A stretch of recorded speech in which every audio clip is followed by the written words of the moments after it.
Now at 6, students in Plainfield head back to school tomorrow, but the mode of transportation for many of them is still up in the air. Good evening and thanks for joining us. I'm Brent Harden. And I'm Annette Montgomery. This comes after DATCO and the Bus Drivers Union have not agreed to a new contract yet. We're told both sides are still not on the same page regarding wage increases, health care coverage, and potential bonuses. Now tonight, Plainfield Superintendent Paul Brenton is giving an update on the plans for the new school year. Fox 61's Priscilla Meza joins us live now. Priscilla, you have been listening in on a Zoom meeting with school officials and parents. What's been said so far? Well, as of 10 minutes ago, DATCO and the Teamsters are still in negotiations right now. Plainfield Superintendent Paul Brenton began the meeting by saying that he is optimistic that there will be a resolution, but he is responding right now as though there won't be one. He's just saying that he is trying to be as prepared tomorrow. Now, the district says DATCO and the union representing its drivers have been negotiating for about 9 months, but they still have not been able to come to an agreement. There has not been a formal announcement of a work stoppage, but the superintendent says a disruption to bus service during the first week of school is possible, and that is why school officials are holding this virtual meeting right now to give families an update and explain what they're doing to prepare. Now, the district says schools will remain open tomorrow, even if there is a disruption to bus service, and officials say they are working on a contingency plan to try to minimize the impact on families. Now, in a letter to parents, Superintendent Paul Brenton said he feels an obligation to be transparent with families about the possibility of that transportation disruption, while emphasizing that schools are fully prepared to welcome students tomorrow. Now, DATCO says it remains willing to negotiate with the union.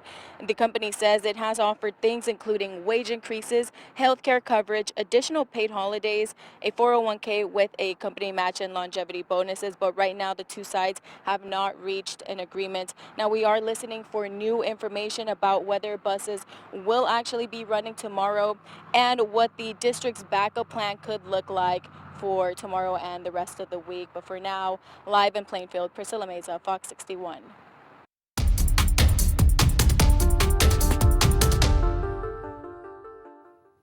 Right now, let's take you to Milford, where today city leaders revealed an update to their traffic enforcement cameras and license plate readers. Fox 61's Tim Lateau explains the steps the city says they're now taking to suspend this surveillance. In an effort to give city leaders more time to review how the technology is used, Milford's mayor is requesting alderpersons to suspend the use of traffic enforcement cameras and to restrict the use of license plate readers. Milford Mayor Richard Smith has sent a list of recommendations to the Board of Alderpersons. Among his requests, halting the use of automated traffic enforcement safety devices in automated license plate readers, besides those at city limits. Smith emphasized this is not a termination of the technology.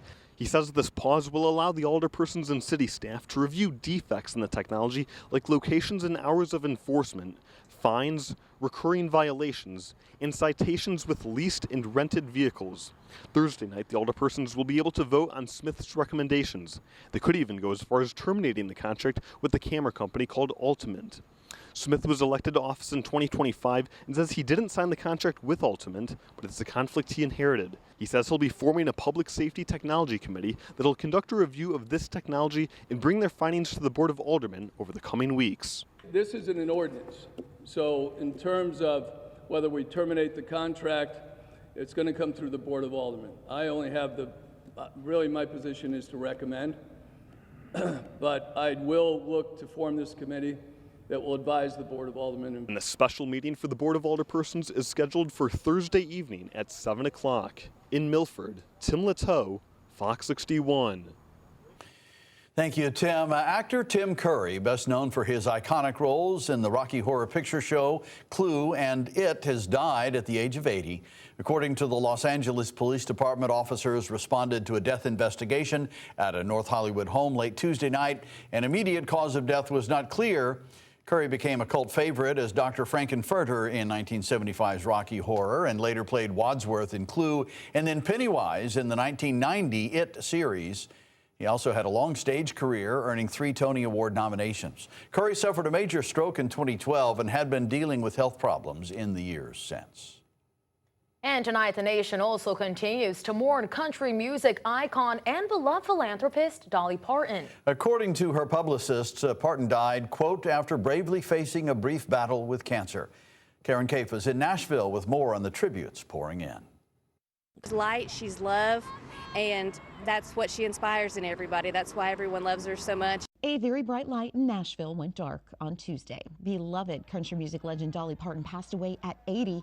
Parton's career spanned more than half a century, with crossover recordings that scored regular hits on both pop and country charts, as well as a film and TV career. Parton's universal appeal, a unifying force in divisive times, has been clear in the outpouring of emotion.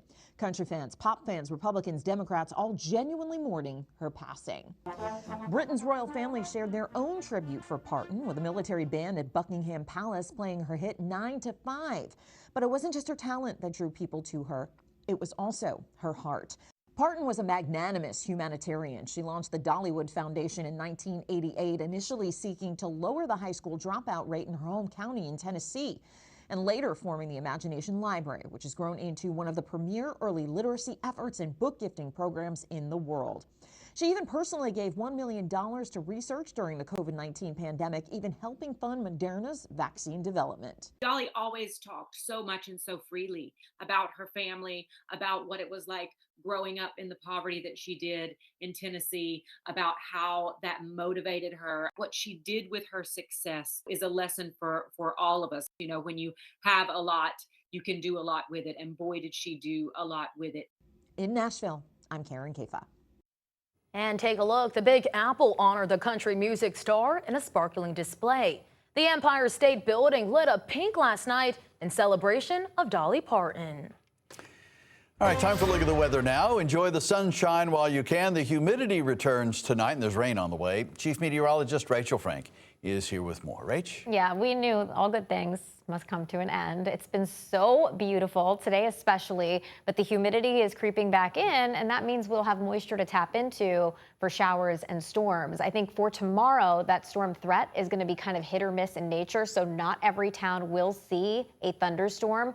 But with all the moisture that we have in the air, there could be some heavier downpours. Fairfield County has seen the most rain so far this summer, so a flood watch is in effect starting at noon tomorrow and continuing through 11 p.m. I think kind of out of an overabundance of caution. So anytime in the afternoon and evening, there could be a scattered shower or storm. But I did also want to make you aware there could be an isolated severe storm in western Connecticut, best chance in Fairfield and also Litchfield counties. So make sure you have a way of getting weather alerts. Some of our guidance has the worst weather staying just to the west of us, which is certainly possible, but we're kind of living on the edge. 79 in Hartford, 77 for the New Haven area. We'll step you through tomorrow's storm threat coming up. Hi, Rachel, thank you. Developing now, one man is dead and a police investigation is underway after a body was found in the parking lot of a plaza in Seymour. Police have identified the man as 33-year-old Dean of New Haven. Fox 61's Alicia joins us live in Seymour so far. Alicia? Brent, police were here for several hours at the Ideal Plaza. Now, they were focused on the parking lot and the area surrounding it after that body was found. People who work nearby tell me this is shocking and say they feel uneasy. I was pretty surprised, but when I seen the body, it really hit home. That's how Mike describes what he saw when he arrived to work. It was horrible. Not a way to start your morning off. Police responded to a call just after 1 o'clock in the morning reporting a person dead. When they got there, they found the victim was shot multiple times. The victim has been identified as 33-year-old Dean Battaglino. Police Chief John Buccarati says investigators are following up on leads and interviewing witnesses. We are applying for several search warrants at this time. The chief says they are investigating a car in the parking lot that has Maryland license plates. We do believe the deceased drove it there. So it is his vehicle. We've since impounded it. The State Police Central District Major Crime Unit also helped with the investigation. Mike says over time he noticed more people out in the parking lot in the later hours of the night. Late at night, yeah, because of the bar. But Never any violence like that. Saad Dib has been a mechanic across the street for more than 10 years. He describes the area as typically quiet and peaceful. We are the safer area. I've been in Ansonia, I've been in Shelton, I've been in Bridgeport. This is the safer place. Mike says this incident makes him question his safety. I'm more on guard. I'm more protective now. Police don't believe there's any active threat to the public. They're asking anyone who knows or saw what happened to call their department. Live in Seymour, Alicia Hercules, Fox 61.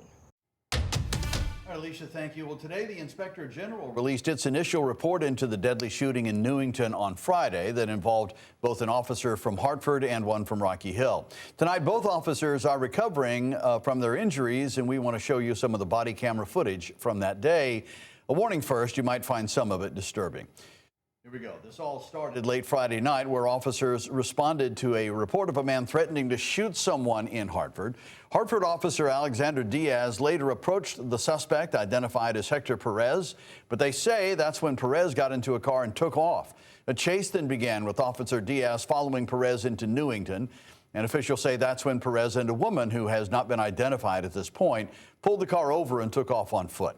Rocky Hill officer John Escobar joined Officer Diaz in running after Perez. Investigators say during that pursuit, Perez shot at the officers and they fired back at him. Officers Escobar and Diaz were both shot. I'm hit! I'm hit!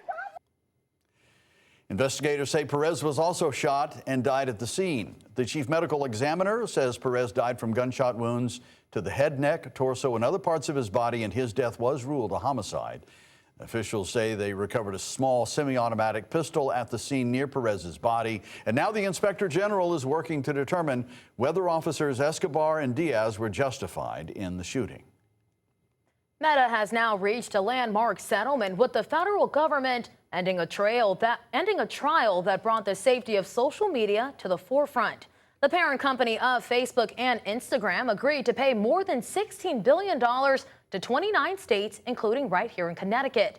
That's to settle claims that its apps are addictive to children and that Meta misled users about app safety and improperly collected the personal data of children. We believe the proposed settlement filed today addresses some of the concerns at the core of our lawsuit and that it will force transformative changes necessary to protect our children.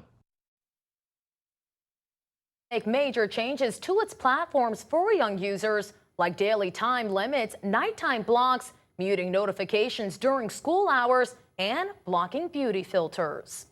In a statement today, Connecticut Attorney General William Tong said, quote, Meta strip mined the souls of America's children for maximum profit with abusive and addictive features that unleashed a youth mental health catastrophe that ends now. Well, coming up, summer break is officially over for students in East Hartford. How educators work to make the first day back a fun one.